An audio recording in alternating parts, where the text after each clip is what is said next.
On December 25, 1965, one diary permanently changed how we view the most isolated continent in the world, Antarctica. It was written by a distinguished U.S. Navy officer and brilliant navigator, Admiral Richard Byrd. Before it was made public, top U.S. officials had commanded him to remain silent about what he discovered on the vast, icy expanse of the continent. I have just attended a staff meeting at the Pentagon. I have stated fully my discovery and the message from the master. All is duly recorded.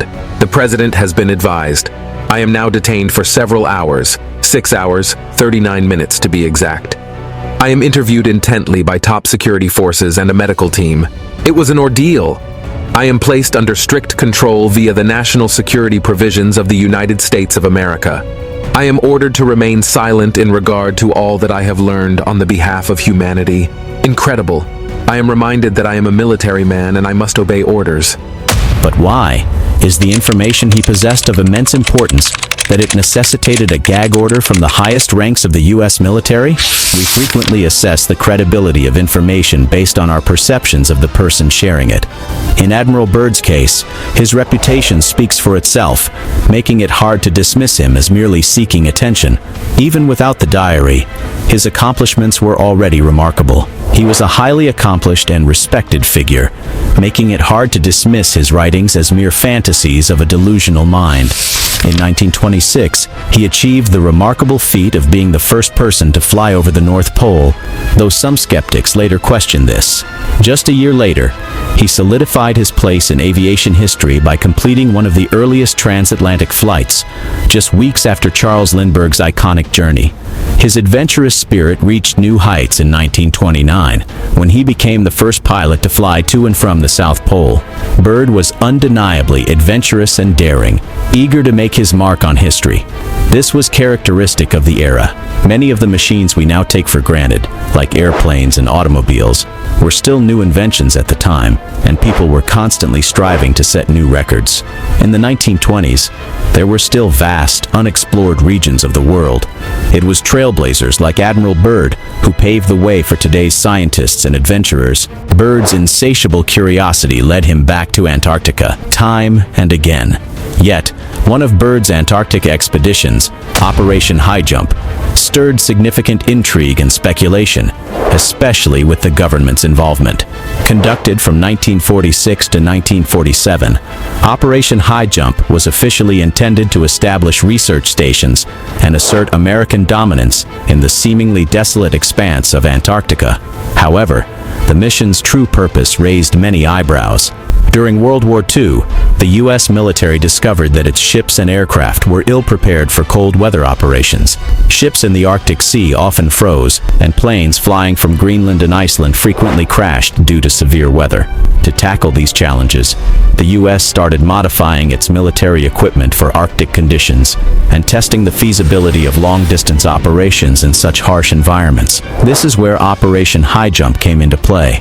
The plan called for deploying a naval task force to Antarctica to test equipment in the extreme cold and map vast portions of the continent. There was no one more capable of leading this mission than the fearless and experienced Admiral Byrd himself. But the mission that was initially planned for 6 months was cut short to just 6 weeks. Official records cite severe weather as the official cause. Despite this, the results were valuable for the U.S. military. The operation led to the winterization of ships and planes, preparing them for deployment in cold weather, especially in the event of a conflict with the Soviets. Additionally, nuclear-capable B-29 bombers were equipped for winter operations, enabling them to fly from Alaska if necessary. However, public curiosity and skepticism about the mission persisted. The public raised valid questions. If it was merely a drill, why deploy such a massive force equipped with the Navy's best weapons and artillery?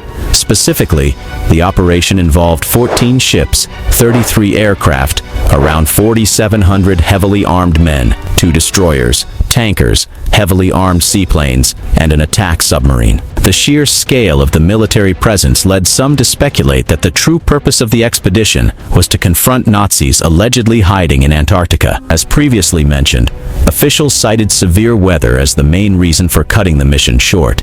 This raises intriguing questions.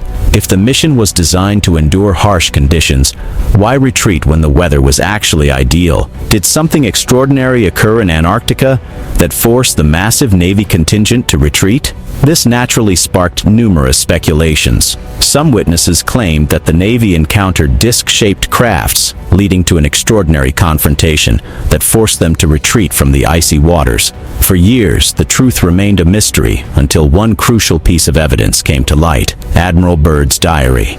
During one of his routine flights, Byrd was broadcasting live to the American public through a Navy relay. Then, suddenly, his broadcast went silent for nearly 3 hours. No one, not even the Navy, could hear him, and his location became a complete mystery. When Byrd's diary was at last uncovered, it revealed the astonishing events that transpired during those mysterious 3 missing hours. But before it was made public, the diary was seized and classified. Should its contents be verified as true, they could revolutionize our understanding of the world. His entries from February 19, 1947, initially seemed routine. He mentioned waking up early and getting ready for the usual flight. However, things took a turn when Byrd noticed a minor oil leak in the engine during the flight, which coincided with some turbulence. As he grappled with the controls to avert a potential crash, the aircraft unexpectedly entered what appeared to be a cave. Emerging from it, the pilot and his team discovered a mountain range they had not previously observed during their prior expeditions. Even more astonishing was the sight of green valleys and forests, contrary to their expectations of encountering only snow and ice. We are crossing over the small mountain range and still proceeding northward as best as can be ascertained. Beyond the mountain range is what appears to be a valley with a small river or stream running through the center portion. There should be no green valley below. Something is definitely wrong and abnormal here. We should be over ice and snow. To the port side are great forests growing on the mountain slopes. Our navigation instruments are still spinning.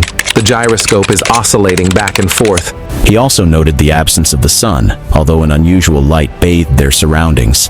The light here seems different. I cannot see the sun anymore. We make another left turn, and we spot what seems to be a large animal of some kind below us. It appears to be an elephant. No, it looks more like a mammoth. This is incredible, yet there it is. Decrease altitude to 1,000 feet, and take binoculars to better examine the animal. It is confirmed. It is definitely a mammoth-like animal. Report this to base camp. Later, the diary entries described how the radio and navigational instruments suddenly malfunctioned. The plane appeared to be circling on its own, out of Byrd's control. Ahead, we spot what seems to be a city. This is impossible. The aircraft seems light and oddly buoyant. The controls refuse to respond. My God, off our port and starboard wings are a strange type of aircraft. They are closing rapidly alongside. They are disc-shaped and have a radiant quality to them. They are close enough now to see the markings on them. It is a type of swastika. This is fantastic. Eventually landing, the team found themselves in the presence of peculiar plants and unfamiliar animals, some resembling mammoths. Richard described encountering strange flying machines, from which human-like beings emerged. Several men are approaching on foot toward our aircraft. They are tall with blonde hair. In the distance is a large, shimmering city, pulsating with rainbow hues of color. I do not know what is going to happen now, but I see no signs of weapons on those approaching. I hear now a voice ordering me by name to open the cargo door. I comply. These beings stood tall, possessed bare skin with a subtle blue-green hue, akin to the local water bodies. Notably, they had white hair and donned distinctive attire. Remarkably, Richard understood their language when they spoke.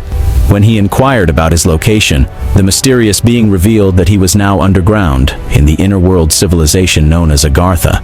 The Admiral was extended an invitation by a representative of the local authorities, whom he referred to as the Master in his diary. I see a man with delicate features and with the etching of years upon his face. He is seated at a long table. He motions me to sit down in one of the chairs. After I am seated, he places his fingertips together and smiles. He speaks softly again and conveys the following. We have let you enter here because you are of noble character and well known on the surface world, Admiral. surface world, I gasp under my breath. He ventured into the depths of the underground civilization, where he witnessed astonishing sights. The inhabitants traveled on levitating platforms and lived in houses crafted from crystals. The entire city glowed and sparkled with a mesmerizing array of rainbow colors, creating a breathtaking spectacle. He repeatedly expressed his inability to find adequate words to describe what he had witnessed. However, one thing was unquestionably clear to him. He had encountered a civilization that far surpassed our own in the fields of science, culture, and technology. The master revealed to Byrd that they had long avoided contact with humans and stayed out of their conflicts. However, the catastrophic atomic bombings of Hiroshima and Nagasaki changed everything. These events compelled them to reach out to humanity, beginning their attempts to communicate after 1945. Despite their efforts, they were met with hostility. Now it fell upon the pilot to convey these warnings to the representatives of his terrestrial civilization. According to the subterranean creatures, humanity was perilously close to reaching a point of no return. Upon returning to the surface, Byrd immediately documented everything he had witnessed and heard in his diary. He later shared this astonishing account during a Pentagon meeting. However, he and his crew were strictly forbidden from revealing this information to anyone. As a disciplined military officer, Byrd adhered to this order.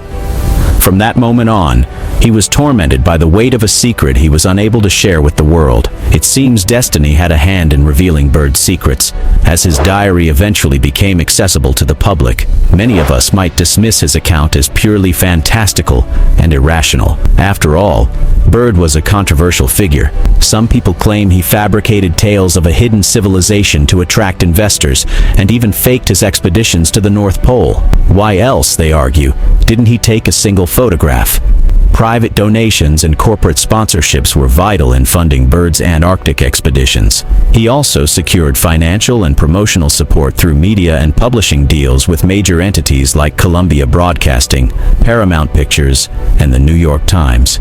Scholars suggest that these media contracts and radio broadcast arrangements may have significantly influenced the way the expeditions were conducted. There were also claims that the pilot had been exposed to carbon monoxide poisoning, which might have caused him to show signs of mild derangement. This could explain the bizarre accounts he wrote in his diary. Byrd's account portrayed Inner Earth as a remarkable place, inhabited by enlightened beings with much to teach us. If such a place truly exists, why would government officials want to keep it a secret?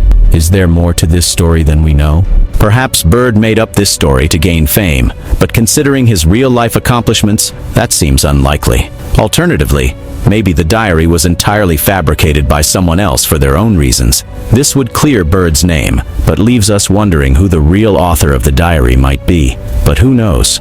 Maybe it's true. Perhaps Byrd made a journey to the inner Earth, experienced extraordinary things, and returned with a warning that the government chose to cover up. Only future discoveries can reveal which of these possibilities is the truth. In the meantime, there's another inner Earth civilization known as Shambhala. Be sure to check this out.